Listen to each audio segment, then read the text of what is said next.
Колькасць украінскіх дзяцей, якіх сілай вывезлі з акупаваных тэрыторыяў Украіны ў Беларусь, перавысіла 3500 асобаў.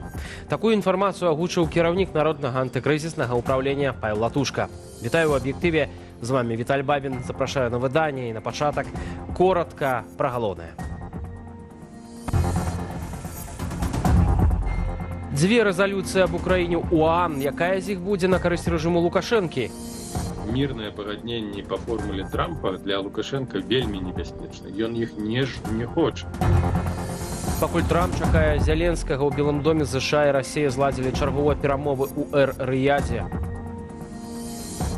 Для Вашингтона Украина не гулец. Знову ж з той причини, про яку я сказав. Є ядерна зброя, ми тебе поважаємо. Немає ядерної зброї, ось постой тут у Баку.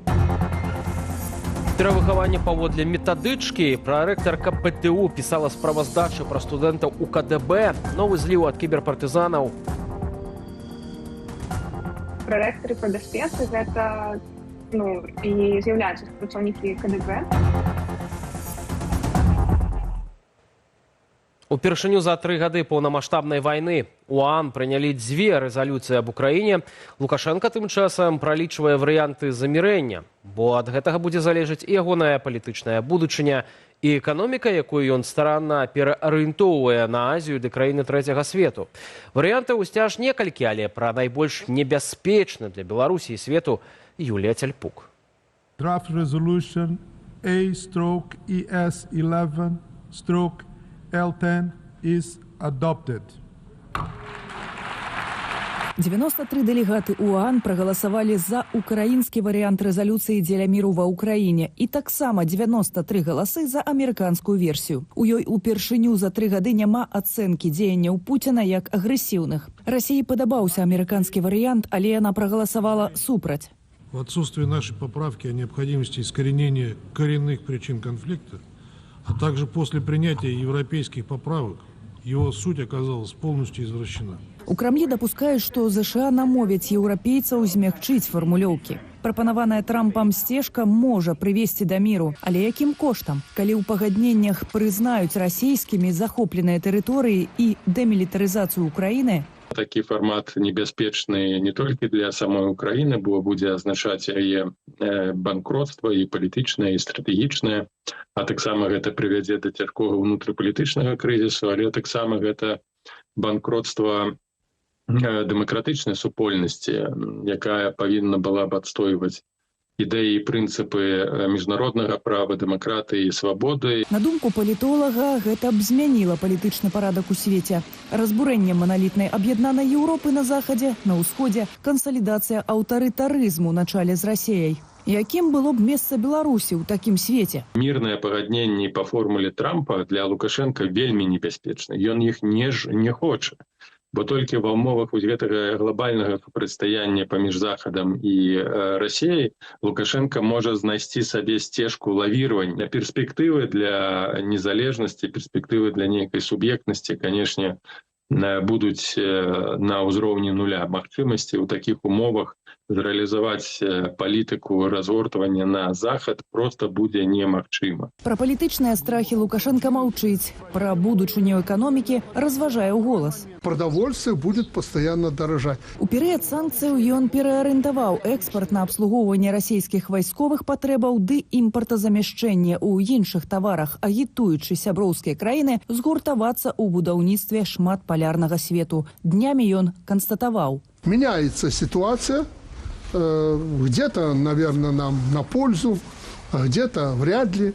Если туда договорятся Путин и Трамп, вернутся все эти иностранные компании, вначале американские, а потом и другие европейские, конкурировать на нашем рынке. Да санкцыяў, уведзеных за суудзел у расійскай агрэсіі супраць Украіны, прыстасаваліся такія невайсковыя прадпрыемствы, як БелАЗ, МТЗ, Хімвалакно, Беларускі кардонны камбінат, Атлант, Гомсельмаш, Нафтан. У 2022 годзе продажы за мяжу раслі, у 2023 утрымліваліся, а летась пачалі падаць праз канкурэнцыю кітайскіх тавараў. Пойдзе канкурэнцыя з яшчэ аднаго боку, не толькі з боку кітайцаў, але з боку амерыканцаў, той беларускай прадукцыі, якая зараз у Расіі прадаецца, то бок нейкая сельскагаспадарчая тэхніка, нейкая вось, машынабудаўніцтва, вось, прадукцыя. Алесь Чайчыц акцэнтуе, калі Вашынгтон і здыме санкцыі, то не ўсе і не хутка, а еўрапейцы пакуль увогуле не падтрымліваюць формулы саступак Расіі. Калі ж гіпатэтычна... Нават калі вайна заўтра скончыцца, калі Еўропа здыме санкцыі, людзі будуць доўга вывучаць рызыкі, вывучаць правілы гульні, будуць, прабаваць ваду, ці можна туды сапраўды вяртацца. Выходзячы з Расіі, замежныя кампаніі зазналі вялікія страты. І за гэтыя некалькі гадоў таксама паспелі пераарыентаваць свой экспарт. Юлія Цяльпук, Белсат. Барацьба за рэдказямельныя металы Украіны набірае абароты. Еўразвяз перадаў Кіеву прапанову больш выгаднай угоды. Трамп загаварыў пра расійскія радовішчы, а Пуцін ужо абмеркаваў супрацу з ЗША са сваімі міністрамі. Тым часам эксперты прагназуюць нястачу зброі ва ўкраіне ўжо ў другой палове гэтага года, калі Злучаныя Штаты перастануць яе падтрымліваць. Пра апошнія падзеі вакол расійска-украінскага замірэння Антон Бяздольны. Без падтрымання з боку ЗША запасаў зброі ў краіне хопіць да сярэдзіны лета пры цяперашніх тэмпах вайны. Пра гэта піша Wall Street Journal. Паводле былых чыноўнікаў і экспертаў, з якімі пагаварылі журналісты, доля зброі Злучаных Штатаў ва ўкраінскім войску адносна невялікая, каля 20%. Аднак гэта крытычна важныя кампаненты: сістэмы паветранай абароны, балістычныя ракеты, дальнабойная артылерыя. Замяніць ЗША рыхтуюцца краіны Еўропы, якім давядзецца сур'ёзна нарасціць пастаўкі. Еўрапейская супольнасць не можа кампенсаваць ні ракетаў перахоплівальнікаў, ні абслугоўвання сістэмаў паветранай абароны. То бок пад пытаннем апынецца магчымасць адэкватна супрацьдзеяць расійскім ракетным атакам. Аналагічная сітуацыя з сістэмамі радыёэлектроннай барацьбы. Але самае галоўнае — гэта перадача самалётаў F-16, магчымая толькі з дазволу ЗША. Адмова Бельгіі ад перадачы раней анансаваных F-16 яскрава пацвярджае гэта. Пасля сустрэчы з Трампам у Вашынгтоне ў панядзелак прэзідэнт Францыі Эмануэль Макрон заявіў, што ўжо найбліжэйшымі тыднямі можа здарыцца замірэнне паміж Расіяй і Украінай. Пра гэта ж напярэдадні гаварыў амерыканскі прэзідэнт на брыфінгу. Я таксама рады, што прэзідэнт Макрон згодны з тым, што кошт і цяжар забеспячэння міру маюць несці краіны Еўропы, а не толькі Злучаныя Штаты. Еўропа мусіць узяць на сябе цэнтральную ролю ў запэўніванні доўгатэрміновай бяспекі ўкраіны. У панядзелак Трамп і Зеленскі размаўлялі праз відэасувязь падчас онлайн-спаткання лідараў Вялікай сямёркі. Паводле Зеленскага, амерыканскі прэзідэнт паабяцаў працягнуць падтрыманне. У планах адміністрацыі Трампа скончыць вайну як мага хутчэй, але гаварыць, што гэта будзе за рахунак Украіны, не адпавядае рэчаіснасці. Пра вайсковы ціск на Расію гаворыць набліжэнне амерыканскага стратэгічнага бамбавальніка Б-52 ў небе Эстоніі да расійскіх межаў. Тым больш адбывалася гэта ў момант найбольш масавай атакі па тэрыторыі Украіны з боку расейцаў. На тым жа спатканні Вялікай сямёркі Трамп загаварыў пра магчымасць супрацы з Расіяй, звязанай з рэдказямельнымі металамі. Пасля гэтай заявы Пуцін сабраў адмысловую нараду з профільнымі міністрамі, а пасля заявіў, што ў Расіі запасы такіх металаў нашмат большыя, чым ва Ўкраіне. Мы с удовольствием работали бы совместно с любыми иностранными партнерами, в том числе с американскими. Да, кстати говоря, что касается новых территорий, то же самое. Мы готовы привлечь иностранных партнеров. У панядзелак Еўразвяз прапанаваў Украіне сваю угоду ў справе рэдказямельных металаў. Камісар прамысловай стратэгіі ЕЗ называў умовы максімальна ўзаемавыгаднымі. У той жа час, анансуючы сустрэчу з Зеленскім у Белым доме на наступным тыдні, Трамп заверыў, што там падпішуць амерыканска-украінскую угоду. Вялікая праблема для ЗША заключаецца ў тым, што там не так шмат амерыканскіх кампаніяў, што могуць здабываць і апрацоўваць гэтыя рэдказямельныя элементы. Бо амаль 2 дзесяцігоддзі кітайскія кампаніі пачалі дамінаваць у гэтым сектары. Таму лёгка сказаць на палітычным узроўні, маўляў, давайце атрымаем гэтыя крытычныя элементы з Украіны. Але на практычным узроўні пакуль не зусім ясна, якія кампаніі, амерыканскія, брытанскія, нямецкія ці якія-небудзь іншыя здолеюць гэта зрабіць у той час, калі вайна працягваецца. Тым часам Расія афіцыйна зняпраўдзіла, што сёння ў Эр-Рыядзе сустрэліся расійская і амерыканская дэлегацыі. Пра гэта напярэдадні пісала нямецкае выданне Die Zeit. Антон Бяздольны, Белсат. Наталья Качанова адсправаздачылася самаабвешчанаму кіраўніку Беларусі о працы камісіі фармавання ўраду. Пры гэтым ачольвае камісію не яна, а кіраўнік адміністрацыі Лукашэнкі Дмітрый Крутой. Паводле ж дыктатара фармаваць урад у Беларусі пачалі яшчэ да ягоных псеўдавыбараў, што адбыліся ў канцы студзеня. Паводле Лукашэнкі амаль палова цяперашніх міністраў працуюць на сваіх пасадах менш за год. В средствах массовой информации начинают мусолить, ах, правительство, кто будет, не будет. Они просто забыли, журналисты, блогеры и прочее, особенно не наши, что правительство формируется не после выборов. Мы постепенно формировали правительство до выборов несколько месяцев, полгода, а где-то год. Назначаем министров. Пры гэтым кандыдатуры кіраўніцтва ўраду і найвышэйшых чыноўнікаў трэба перагледзець, заявіў Лукашенко. Здымуць тых, каго прызначылі да 2020-го, мяркуе былы чыноўнік Артём Брухан. Я думаю, яны будуць рабіць стаўку на тых людзей, якіх яны там вырошчвалі апошнія 2-3 гады, цалкам лаяльныя, якія прайшлі вось гэтую перыяд цалкам не прадэманстравалі ніякай такой там іншадумства, ніякага такога. Гэта будуць цалкам салдаты Лукашэнкі. Падобная замена чыноўнікаў паводле прынцыпу лаяльнасці, а не прафесійнасці. Як і раней падпісаны ўказ пра ўзмацненне ролі і пашырэнне магчымасцяў мясцовых уладаў можа сведчыць пра рыхтаванне Лукашэнкам транзіту ўлады, мяркуе Артём Брухан. Ён разумее, што так кантраляваць, як ён кантраляваў раней, будзе ўсё складаней і складаней. І просто адбудзецца момант, калі ён ці гэтага не зможа зрабіць, ці штосьці з ім адбудзецца, і просто вся сістэма пасыпецца.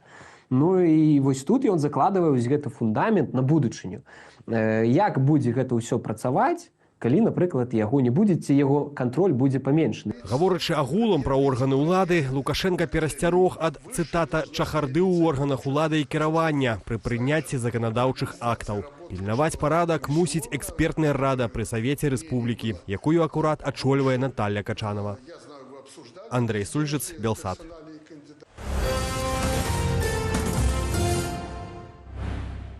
Тым, хто плануе ўзяць крэдыт на жытло, Нацыянальны банк падрыхтаваў непрыемны сюрпрыз. У Беларусі амаль на 0,5% павысіліся значэнні разліковых велічыняў стандартнай рызыкі на сакавік 25 года. Гэта адаб'ецца на умовах крэдытавання або на стаўках па крэдытах для кліентаў, як для фізічных, гэтак і юрыдычных асобаў. Калі раней стаўка пазык для насельніцтва складала 17,71%, то з сакавіка яна павялічыцца да 18,18%.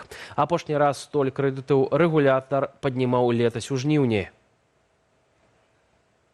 Возможно, это затронет, ставки по ряду продуктов, кредитных продуктов на покупку недвижимости.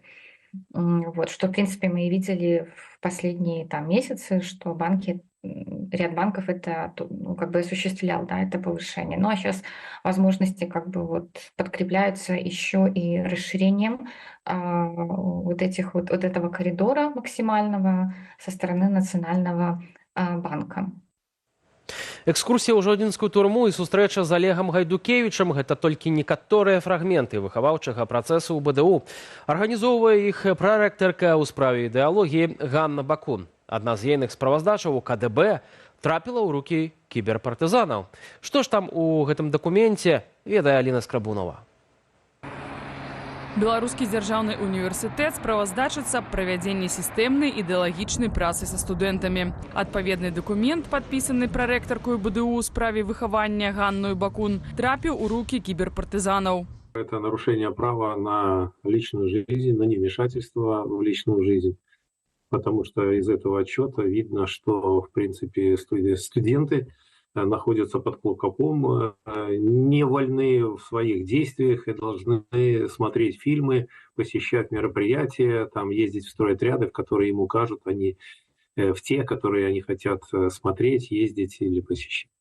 Менавіта ў гэтай справаздачы вядзецца пра так званае выхаванне 8 студэнтаў факультэту філасофіі і сацыяльных навук ды аднаго навучэнца юрыдычнага каледжа БДУ. Па-першае, усіх пад роспіс азнаёмілі з заканадаўствам, што датычыць экстрэмізму, тэрарызму і генацыду беларускага народу. Па-другое, зарганізавалі прагляд прапагандысцкіх фільмаў, сустрэчу з прапагандыстам Олегам Гайдукевічам і нават наведванне турмы ў Жодзіне. Когда это, кажется, в отношении избранных, то это, конечно, это элемент запугивания, какого-то страха.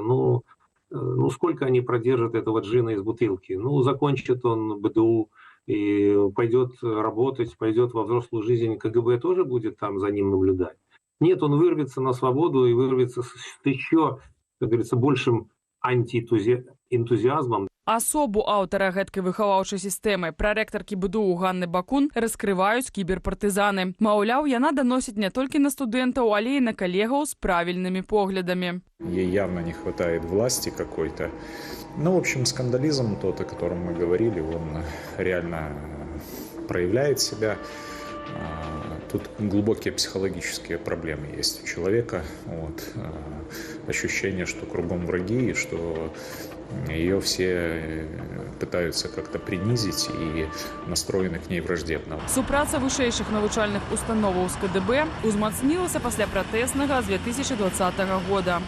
Пасля палітычнага пераследу удзельнікаў студэнцкіх пратэстаў рэжым Лукашэнкі пастанавіў увесці ў ВНУ пасаду прарэктара ў справе бяспекі. А прарэктары па бяспецы гэта і з'яўляюцца супрацоўнікі КДБ, і іх асноўнай задачай з'яўляецца выяўляць ва універсітэце, то бок з студэнтаў ці выкладчыкаў, тых, хто не падтрымлівае дзяржаўную палітыку ці позву. У выпадку ж Белдзяржуніверсітэту камітэтчыкі пайшлі яшчэ далей. Ліцэю БДУ прысвоілі імя Фелікса Дзяржынскага. Стварылі гэтак званы вайскова-патрыятычны клуб «Дзяржынец» пры установе. На жаль, у вачах адміністрацыі студэнты зараз гэта маленькія дзеці, якім можна адкрыць галаву, усунуць вось гэту всю ідэалагічную, не ведаю, як назваць, інфармацыю і ўсё.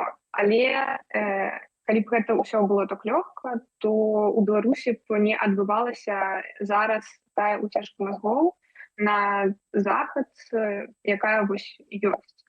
Паводле нашых экспертаў, менавіта празмерная ідэалагізацыя ВНУ і спрычыняецца да ад'езду студэнтаў і маладых спецыялістаў з Беларусі. Аліна Скрабунова, Белсат.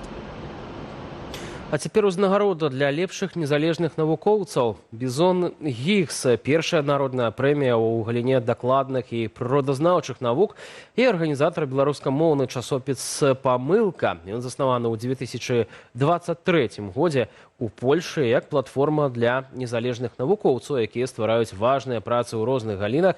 Пераможцу праз галасаванне бралі самыя чытачы, а прызавы фонд у больш чым 1000 еўраў сабралі праз краундфандинг. Намінантамі ўзнагароды «Бізон Гіггс 2024» сталі 8 навукоўцаў з галінаў біялогіі, хіміі, штучнага інтэлекту ды іншых дысцыплінаў. Перамог жа медык-анколаг Максім Домніч. Ён працаваў над вывучэннем клетак нейтрафілаў. Такое даследаванне адкрывае новыя магчымасці для распрацоўвання лекаў і метадаў лячэння раку. Паводле каардынатара ўзнагароды, першая ж прэмія выклікала вялікі ажыятаж не толькі ў навуковых колах. Беларусы шануюць навукоўцаў, гэта показала вось наша невялічкая справа, да, вось першая ітерацыя прэміі Бізон Гіггса, навуковай прэміі. Я бы сказал, нават гэта народная прэмія атрымалася. Людзі падтрымалі шырока. Мы падлічылі, што больш за 150 чалавек так ці інакш паўдзельнічала ў гэтай справе. Вось. І тое, што гэта такі прайд навукоўцаў, да, што яны выходзяць з гэтага такога небачнасці, і гэта магчыма рабіць. Да. Ну, гэта трэба засіваць зараз добро. Да. Вось. Ну, і гэта зараз тое, што мы робім.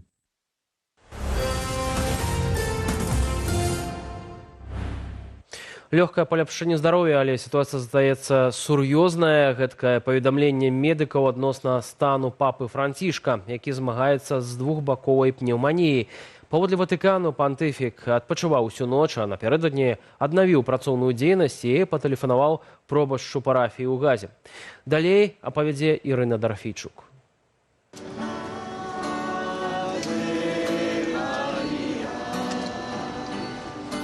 На плошчы Святога Пятра ў Ватыкане і на радзіме папы Францішка ў Аргентыне вернікі моляцца за здароўе пантыфіка. З 14 лютага папа Францішак, якому ў снежні споўнілася 88 гадоў, застаецца ў шпіталі Джемеллі ў Рыме. У яго дыягнаставалі двухбаковую пнеўманію, а пазней ныркавую нястачу. У мінулую нядзелю другі раз запар папа не змог выступіць асабіста перад вернікамі на плошчы Святога Пятра, але зварот пантыфіка з просьбаю маліцца за ягонае здароўе прагучаў.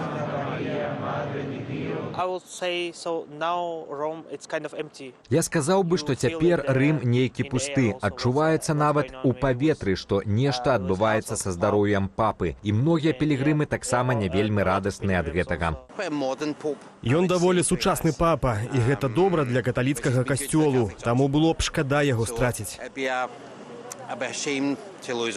Кардынал Хорхе Бергольо, якога ў 2013-м абралі пантыфікам, пачынаў сваю службу ў Аргентыне. Ён стаў першым у гісторыі касцёлу папам выхадцам з Лацінскай Амерыкі. Папа Францыск у сваім служэнні ён у першую чаргу выбраў такую лінію у пэўным сэнсе не то што рэфармаваць касцёл, але прынесці новыя нейкія ідэі. Яго часта крытыкавалі, што ён занадта ліберальны папа. Але праз аргентынскае паходжанне папа Францішак не заўсёды ў кантэксце еўрапейскіх падзеяў, адзначае Наталья Васілевіч. Да таго ж часам яго крытыкуюць за перформерства і адсутнасць сістэмных крокаў. Як прыклад, тэалагіня прыводзіць фрателлі Тутці, трэцюю энцыкліку папы Францішка «Вучэнне пра братэрства і сацыяльнае сяброўства». Калі Светлана Ціхановская таеш напісала водгук на энцыкліку папы і папрасіла папу расказаць, як вось гэтыя прыгожыя словы, зразумелыя словы мы можам выкарыстаць для будаўніцтва новай Беларусі, для того, каб Беларусь была дэмакратычнай краінай, то папа не змог адказаць. Неафіцыйна паведамляецца, што папа Францішак можа не перажыць моцнага пагаршэння здароўя або адмовіцца ад выканання абавязкаў. У любым з гэтых выпадкаў Ватыкан і каталіцкі касцёл апынуцца перад выбарамі новага кіраўніка. Ірына Дарафейчук, Белсат. Калі вам бяспечна і вы яшчэ не паставілі лайк у нашай трансляцыі, заклікаю зрабіць гэта цяпер. Яшчэ больш навінаў можна знайсці ў нашым тэлеграм-канале, на які вы можаце перайсці праз QR-код на вашых экранах. А пакуль запрашаю на онлайн агляд найцікавейшых матэрыялаў з нашай старонкі belsat.eu.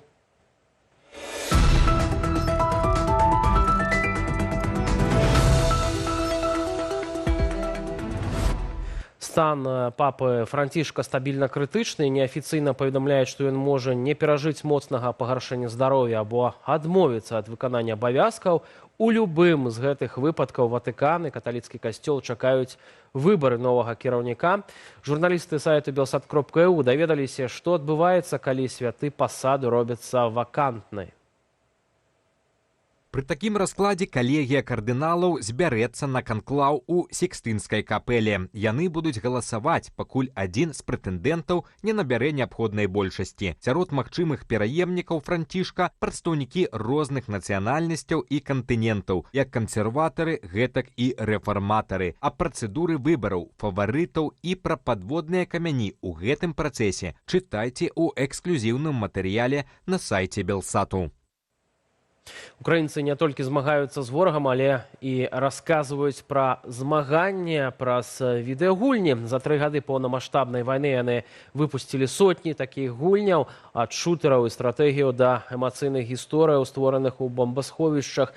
«Сталкер 2» без расійскага агучвання, гульні пра байрактары і трактарныя войскі, праекты, што перадаюць болей надзею.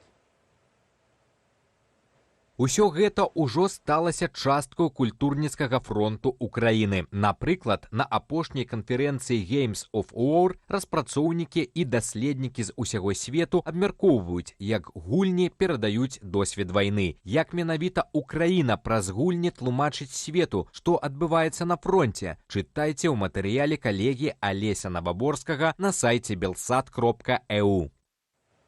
Ковід па-ранейшаму выклікае пнеўманію ў Беларусі, але афіцыйная статыстыка маўчыць ужо 2 гады. Дактары кажуць, хвароба сталася лягчэйшаю, шпіталізацыі патрабуюцца радзей, але сапраўдны ўзровень захворвання невядомы, звесткі Міністэрства аховы здароўя закрытыя. Вакцынацыя застаецца адзінай абаронай ад ковіду, але ці маюць беларусы выбар эфектыўнай прышчэпкі? Абяцаная дзяржавай вакцына Белковід-Вак гэтак і не выйшла на рынак. Даслоўна, кожны этап распрацоўвання і вытворчасці гэтай вакцыны звязаны са скандаламі і непразрыстымі схемамі. Прыпыненае нават будаванне заводу для яе вытворчасці. Гісторыя цягнецца так доўга, што цяпер паўстала яшчэ адно пытанне. Наколькі айчынная вакцына, якую яку ўжо каторы год вось-вось пачнуць вырабляць, актуальная. Што адбываецца з ковідам у Беларусі, разбіралася журналістка порталу belsat.eu Надзея Вольная. Ейны матэрыял ужо даступны на нашым сайце. Трамп сапраўды гатовы здаць Еўропу Пуціну, ці Вашынгтон гуляе ў больш складаную гульню? Журналіст Белсату Зміцер Міцкевіч у аўтарскай рубрыцы на нашым сайце разбірае, чаму гучныя заявы часта разыходзяцца з рэальнымі дзеяннямі, як Крэмль спрабуе замаскаваць саступкі захаду пад перамогу. Апошнімі днямі ў айчыннай інфармацыйнай прасторы не сціхаюць панічныя настроі. Маўляў, Трамп збіраецца здаць Пуціну ўсю Еўропу. ЗША цалкам выйдуць з усіх справаў у старым свеце. Украіна застанецца безабаронная, а лёс Беларусі дык увогуле перадвызначаны. Анексія Крамлём і плацдарм для далейшага наступу Расіі на захад. Трамп крытыкуе Зяленскага, але ці значыць гэта, што ЗША адступаюць? Зміцер Міцкевіч нагадвае, што ў 2018-м прэзідэнт Амерыкі заблакаваў паўночную плынь-2, адрэзаўшы Еўропу ад расійскага газу, нягледзячы на сваю, цытата, павагу да Пуціна. Галоўнае, кажа Міцкевіч, глядзець на дзеянні, а не на словы. Аналітыка без ілюзіяў у калонцы нашага калегі на сайце belsat.eu. Ці сапраўды можна заўважыць пачатак транзіту ўлады ў Беларусі? Навошта Наталя Качанова зачытвала верш Лукашэнку пра родны кут? Пра гэта і не толькі глядзіце ў праграме Белсат-Зум, дзе мой калега Зміцер Міцкевіч паразмаўляў з былым чыноўнікам Артёмам Бруханом. Я, спадар Стуш, дзякую за ўвагу і за гэты аб'ектыў. Да хуткай сустрэчы.